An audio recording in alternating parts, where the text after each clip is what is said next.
fantastic thing about the Who is that we were all incredibly nasty. You are or were? Were. I mean, we're... Still were. His feet are nasty as well, both. The Who, one of the most influential rock bands of the 20th century, has left an unforgettable mark on music history, with their groundbreaking performances and iconic hits. Formed in London in the 1960s, the band's classic lineup consisted of lead vocalist Roger Daltrey, guitarist Pete Townshend, bassist John Entwistle, and drummer Keith Moon. Tragically, 3 of the original members, Keith Moon, John Entwistle, and Doug Sandom, the band's original drummer before Moon joined, are no longer with us. In this video, we'll take a look at the lives, careers, and untimely deaths of these 3 late members of The Who, paying tribute to the incredible legacy that they were a part of. I heard from one of your brothers that this is the first concert you're doing with The Who since 7 or 8 months. Why? True. We've been very busy. Pete's been busy writing. Keith Moon.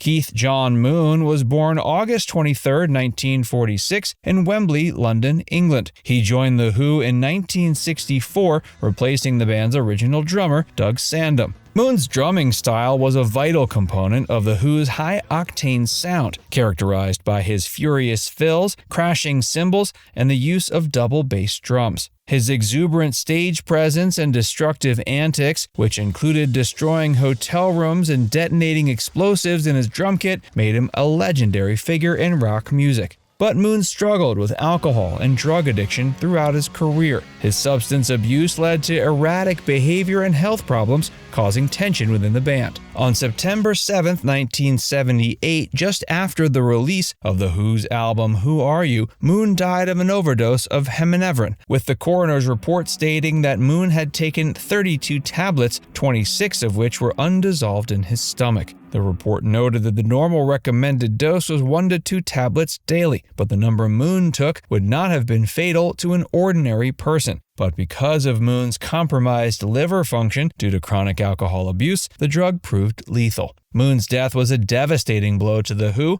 and the music world at large. The band continued with replacement drummers Kenny Jones from 1978 to 82, and later Simon Phillips, Zach Starkey, and others. But Moon's irreverent spirit and innovative drumming were irreplaceable. Moon was posthumously inducted into the Modern Drummer Hall of Fame in 1982, becoming only the second rock drummer to be chosen. And in 2011, he was voted the second greatest drummer in history by a Rolling Stone readers' poll. I can't really go back to playing real tiny audiences because my equipment's too big now, yeah. John Entwistle.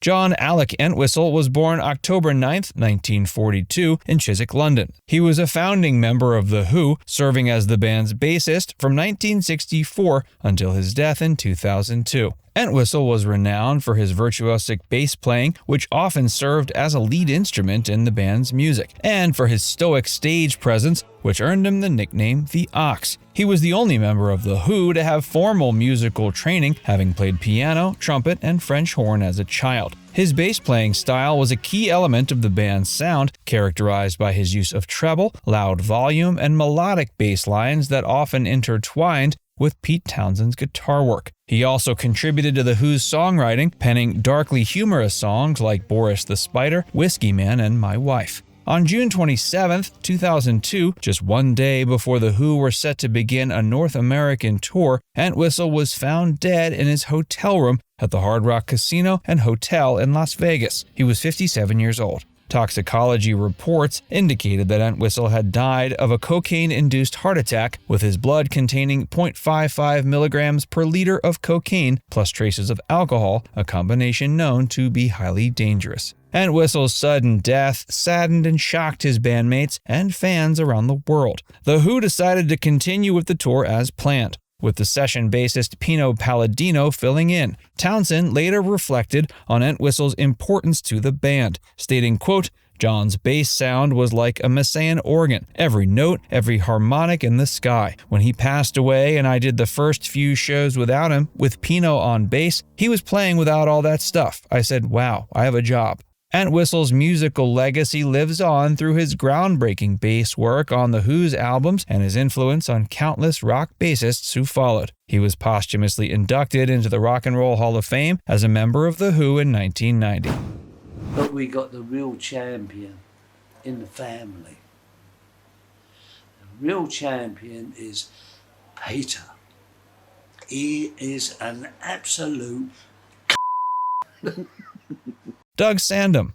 Doug Sandom was The Who's original drummer, playing with the band from 1962 to 64, when they were still known as the Detours. Sandom was born February 26, 1930, making him significantly older than his bandmates, who were all in their late teens at the time. Sandom's drumming can be heard on some of The Who's earliest recordings, including their cover of Bald-Headed Woman, which features him playing a straightforward surf rock-influenced beat. However, as the band's music became more aggressive and complex, Sandom struggled to keep up. He was also married with children, which made him an awkward fit with the rest of the group as their lifestyles grew wilder. In 1964, after a particularly disastrous gig where Sandom faltered on stage, Townsend and Daltrey decided a change was needed. They began scouting for a new drummer and soon discovered Keith Moon. Moon's explosive playing style and manic energy seemed a perfect fit. Sandom was asked to leave the band, and Moon took over as The Who's new drummer.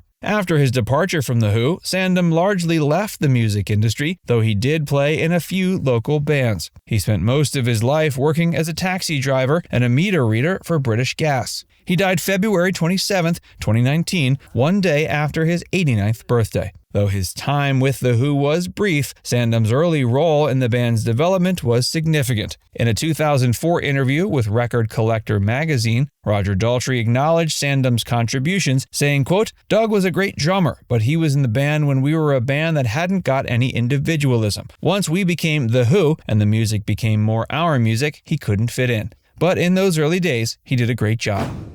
And good morning. Morning. Keith, that's Keith Yes. there in the red shirt, and this is Peter right here. In Memoriam.